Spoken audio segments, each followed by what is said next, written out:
Point आ गया। तैमूर साहब आपकी तरफ आऊँगा। ये जो कहा जाता है कि ईरान के न्यूक्लियर प्रोग्राम के हवाले से, अब ईरानियन स्टेटमेंट जो है अगर उसको मैं कोट करूँ, वो कहते हैं कि 400 किलोग्राम जो एनरिच यूरेनियम है उसको हम बचाने में कामयाब हो गए हैं। फोर्डो की जो फैसिलिटी थी वो भी कहा जाता है 250 फिट ज़ेर ज़मीन है, बंकर बस्तर भी उसका कुछ बिगाड़ नहीं सकता। तो आपको लगता है कि पहली चीज़ तो ये कि ये जो 20 साल से क्लेम हो रहा है कि एक कदम दूर रह गया ईरान सिर्फ वेपन ग्रेड यूरेनियम से, इसमें कितना वजन था? और दूसरी बात ये कि इन हमलों के नतीजे में कितना नुकसान जो पहुंचा है अभी तक, उसकी असेसमेंट तो बाकी है बेशक, लेकिन do you think Iran is still capable to do something about it? बहुत शुक्रिया मुजम्मिल। सबसे पहली बात तो ये कि ये ना सिर्फ 20 साल बल्कि तकरीबन 32 सालों से यही हम लोरी सुनते आए हैं कि ईरान के पास बहुत बड़े बड़े न्यूक्लियर वेपन्स आर्सेनल पूरा एक हफ्ते में 2 हफ्ते में पैदा हो जाएगा। This is total nonsense. बहुत अरसे से ईरान ने ये मेंटेन किया है कि हमारे पास जो प्रोग्राम है वो सिर्फ एनर्जी के लिए है, और IAEA ने उसको डेकेड से इन्वेस्टिगेट किया है और अभी रिसेंटली अपनी रिपोर्ट में लिखा है कि we have no evidence of any systematic movement towards nuclear weapons. So ये वही किस्सा कहानी जो हमने इराक में पहले देखी थी कि वो वेपन्स ऑफ मैस डिस्ट्रक्शन आ गए सदाम के पास, पूरी सोसाइटी को बर्बाद कर दिया।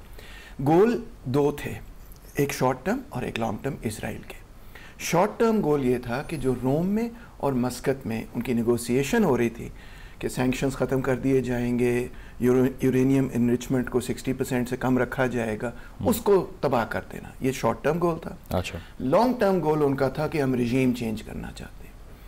तो दोनों गोल्स में मैं समझता हूँ इसराइल नाकाम साबित हुआ है और ईरान ने का नुकसान तो जाहिर बात है जंग में होगा, मगर उन्होंने कामयाबी से अपना दिफा कर लिया। अच्छा, लेकिन ये अमेरिकन गोल की अगर हम बात करें, was it different than the Israeli goals? Because मेरी एक अमेरिकन डिप्लोमेट से भी गुज़श्ता रात बात हुई जो पाकिस्तान में, उन्होंने कहा कि रिजीम चेंज हमारा बिल्कुल ऑब्जेक्टिव नहीं था। वाइट हाउस ने भी यही बात की। तो आपको लगता है कि पॉलिटिकल चेंज वाकई ही ऑन द कार्ड्स था ही नहीं और वो सिर्फ इन फैसिलिटीज़ को हिट करना चाह रहे थे? वो ये कहानी of the tail that wags the dog.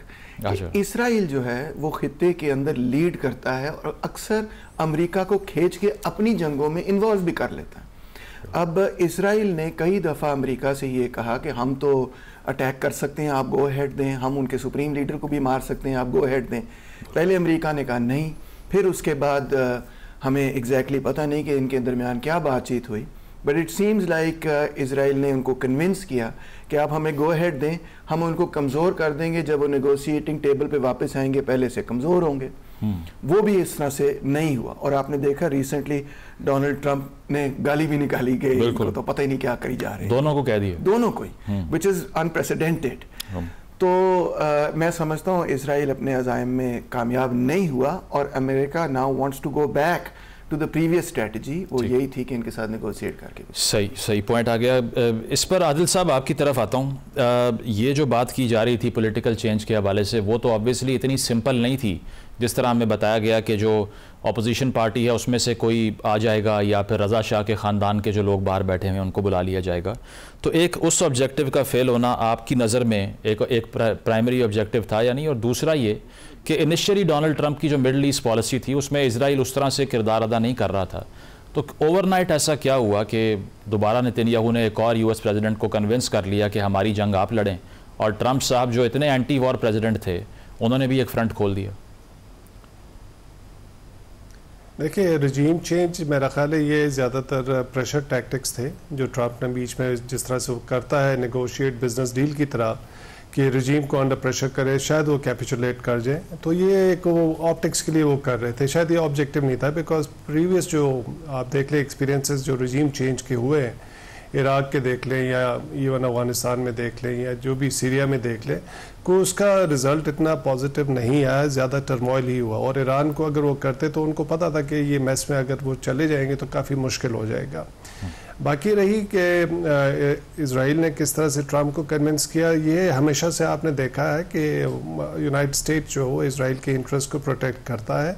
तो इसलिए जो ऑप्टिक्स में तो कुछ विजिबली कुछ इस तरह से लग रहा था कि शायद कोई इज़राइल बहुत एफर्ट कर रहा है, लेकिन प्रॉबली ये ऑल प्लान्ड आउट था काफ़ी अरसे से। जिस तरह से और कोरियोग्राफ किया गया इस अटैक को, आप इसके जो बैकग्राउंड में जाए, जैसे IAEA की बोर्ड ऑफ गवर्नर्स की मीटिंग हुई, जिस दिन मीटिंग और जिस तरह से वो कन्वीन की गई और जिस तरह से उसकी रेजोल्यूशन पास की गई और थिन मेजॉरिटी के साथ, तो आप जब उसके जाते हैं इस अटैक से पहले के जितने भी हैं और जो नेगोशिएशन चल रही थी, ये बड़ा केयरफुली कोरियोग्राफ किया गया था और उनका एंड ऑब्जेक्टिव इसराइल और यूनाइटेड स्टेट्स का यही था कि वो अटैक करेंगे। इसराइल ने जब किया तो शायद उनको अपनी लिमिट का पता चल गया, क्योंकि अभी तक तो वो गज़ा पे बॉम्बिंग कर रहे थे। अब ईरान के ऊपर जब उन्होंने शुरू की और उसका जो रिएक्शन हुआ, वो सिग्निफिकेंट डिस्ट्रक्शन इसराइल के अंदर भी हुई है जो उन्होंने आज तक देखी नहीं थी। तो उसके जब प्रेशर आया तो फिर उन्होंने यूनाइटेड स्टेट्स को कन्विंस किया कि वो अपने बंकर बस्टर लेके आ जाए। तो वो ले तो आए हैं। ज़रा मैं अगर आप क्लैरिफाई कर दूँ उसका जो आजकल जो बात हो रही है कि कितने हद तक डिस्ट्रक्शन हुई है। देखिए, प्राइमरी ऑब्जेक्टिव जब शुरू से यही था कि वो ईरान के न्यूक्लियर प्रोग्राम को टोटली एलिमिनेट कर देंगे, वो तो कर नहीं सके। तो प्राइमरी ऑब्जेक्टिव में दोनों यूनाइटेड स्टेट्स और इसराइल दोनों फेल हो गए। यस, डिस्ट्रक्शन थोड़ी बहुत हुई है, डिले शायद हो जाएगा, लेकिन वो डिस्ट्रॉय नहीं कर सके ईरान के न्यूक्लियर प्रोग्राम को।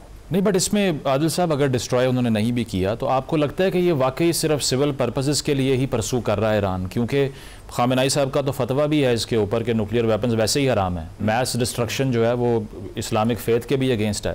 तो उनकी इंटेंशन आपको लगता है इन द फर्स्ट प्लेस कभी थी भी, या सिर्फ अमेरिका ने एक्यूज़ किया जैसे इराक की बात की तैमूर साहब ने अभी? देखिए, डिफरेंट पर्सपेक्टिव इस पे हो सकते हैं। ईरान में हमेशा ये था कि न्यूक्लियर लेटेंसी की पॉलिसी वो अडॉप्ट किए हुए है, जिसका मतलब ये था कि वो पीसफुल न्यूक्लियर प्रोग्राम के तहत अपनी कैपेबिलिटी या कैपेसिटी को उस लेवल तक लेके जाना चाहते थे कि कभी अगर ब्रेकआउट की ज़रूरत पड़ी तो फतवा वापस रिटर्न करके ये ब्रेकआउट कर भी सकते हैं। वो न्यूक्लियर वेपन्स बनाना उनके इंटरेस्ट में इसलिए नहीं था कि फिर खाली इसराइल ना होता इस रीजन के लिए उनका एडवर्सरी, बाकी भी रीजनल कंट्रीज़ ने इंडिकेट किया हुआ था कि अगर ईरान न्यूक्लियर वेपन्स बनाएगा तो हम भी बनाएंगे उसमें, तो वो ईरान के लिए ज़्यादा मुश्किल हो जाती। लेकिन हैविंग दैट कैपेसिटी और कैपेबिलिटी, उससे ईरान काफ़ी फ़ायदा उठा रहा था।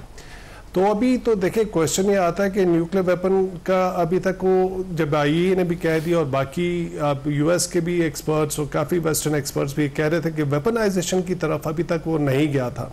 हाँ, क्वेश्चंस है कि 60% जब आप जाते हैं बियॉन्ड 20%, तो वो फिर क्वेश्चंस हो जाते हैं कि फिर आपकी इंटेंट जो है शायद पीसफुल नहीं है। तो वो 60% एनरिच तो वो कर लिया उन्होंने।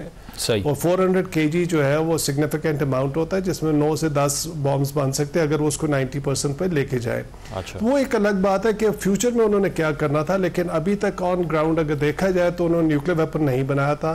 फैसिलिटीज सारी सेफगार्ड्स में थी, ये HEU भी अंडर सेफगार्ड्स था, IAEA की मॉनिटरिंग हो रही थी। तो उस लिहाज से हम उस तरह से कह नहीं सकते ठीक है कि Iran probably with in weeks bomb बनाने उनका थ्रेशोल्ड था। ठीक है, प्रोग्राम में एक ब्रेक शामिल करते हैं, ब्रेक के बाद वापस आएंगे। Stay with us.